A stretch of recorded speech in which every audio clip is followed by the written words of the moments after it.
আমরা এখন একটা প্রশ্ন আলোচনা করব। শিক্ষা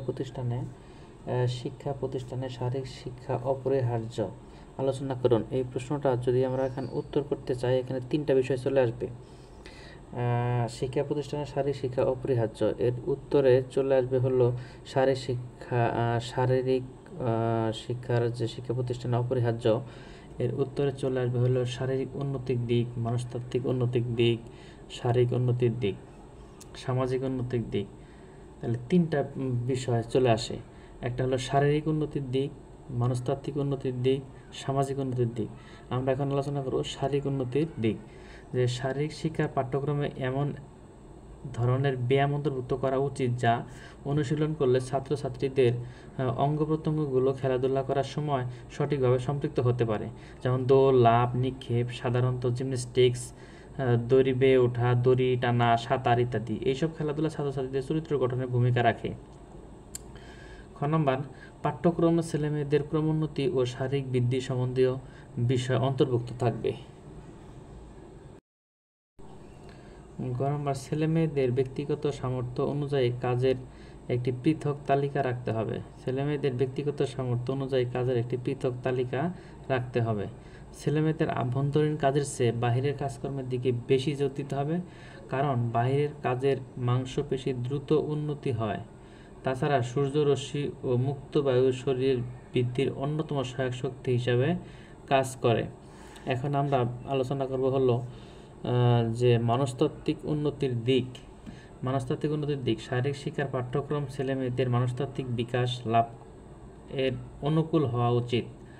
বয়স ও লিঙ্গভেদে শারীরিক শিক্ষার পাঠ্যক্রম প্রণয়ন করতে হবে, কারণ ছেলেমেয়েদের ভিন্ন খেলা পছন্দ করে। তাছাড়া প্রাইমারি স্কুলের ছেলেমেয়েরা এক ধরনের খেলা পছন্দ করে, আবার হাই স্কুল ও কলেজের ছেলেমেয়েরা অন্য ধরনের খেলা পছন্দ করে। প্রতিযোগিতার মনোভাব তৈরির মাধ্যমে আনন্দ দেয় এরূপ খেলাধুলা পাঠ্যক্রমে অন্তর্ভুক্ত করতে হবে। যেসব খেলাধুলা ছেলেমেয়েদের উৎসাহ, আনন্দ ও মনের উচ্ছ্বাস অনুভূতি সঞ্চার করে এবং একই সাথে মনোবল বৃদ্ধি করে, সেসব খেলাধুলা কর্মসূচিতে রাখতে হবে। যেহেতু ছেলেমেয়েদের আগ্রহ ও উৎসাহর পরিবর্তনশীল, তাই তাদের আগ্রহের কথা বিবেচনা করে পাঠ্যপুস্তকে বিভিন্নতা রাখতে হবে। পরের নাম্বার হলো যে শারীরিক শিক্ষা পাঠ্যক্রমে বিভিন্ন কার্যক্রমের উন্নতি রেকর্ড রাখতে হবে এবং সে অনুযায়ী পরবর্তী কার্যক্রম গ্রহণ করতে হবে। কার্যক্রমকে প্রয়োজনে কয়েকটি স্তরে ভাগ করতে হবে, স্তরগুলো পর্যায়ক্রমে শেখাতে হবে।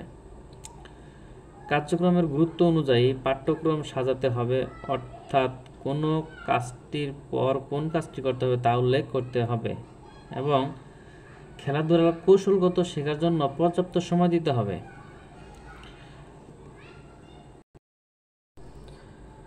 সামাজিক উন্নতির দিক, পাঠ্যক্রম এমন হওয়া উচিত যেখানে ব্যায়াম থেকে শুরু করে সব ধরনের খেলাধুলা অন্তর্ভুক্ত থাকবে, যাতে যে কোনো বয়সের লোকেরা অবসর সময় পাঠ্যক্রম থেকে ব্যায়াম বা খেলাধুলা বেছে নিয়ে অনুশীলনের মাধ্যমে সময় কাটাতে পারে। শারীরিক শিক্ষার কার্যক্রমে এমন ধরনের কার্যক্রম রাখা উচিত যার ফলে যুব সমাজ সুনাগরিক হিসেবে গড়ে উঠতে পারে। আদর্শ সমাজ গড়ার লক্ষ্যে ছেলেমেয়েরা যাতে তৈরি হতে পারে সেদিকে লক্ষ্য রেখে পাঠ্যক্রম প্রণয়ন করা উচিত। খেলাধুলা শিশুর চরিত্র গঠনে সহায়তা করে, বিধায় শারীরিক শিক্ষার পাঠ্যক্রমে এমন খেলাধুলা অন্তর্ভুক্ত করতে হবে যাতে ছেলেমেয়েরা উন্নত চরিত্রের অধিকারী হতে পারে।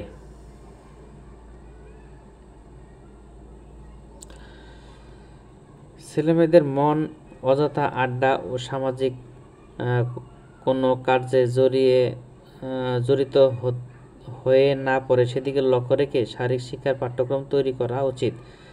পরিবার সমাজ জীবনে একটি গুরুত্বপূর্ণ অংশ, তাই সমাজ গঠনে পরিবারের গুরুত্বের কথা বিবেচনা করে শারীরিক শিক্ষা পাঠ্যক্রম এমন কার্যক্রম রাখার দরকার যাতে শিশুরা পরিবারের সবাইকে নিয়ে অংশগ্রহণ করতে পারে।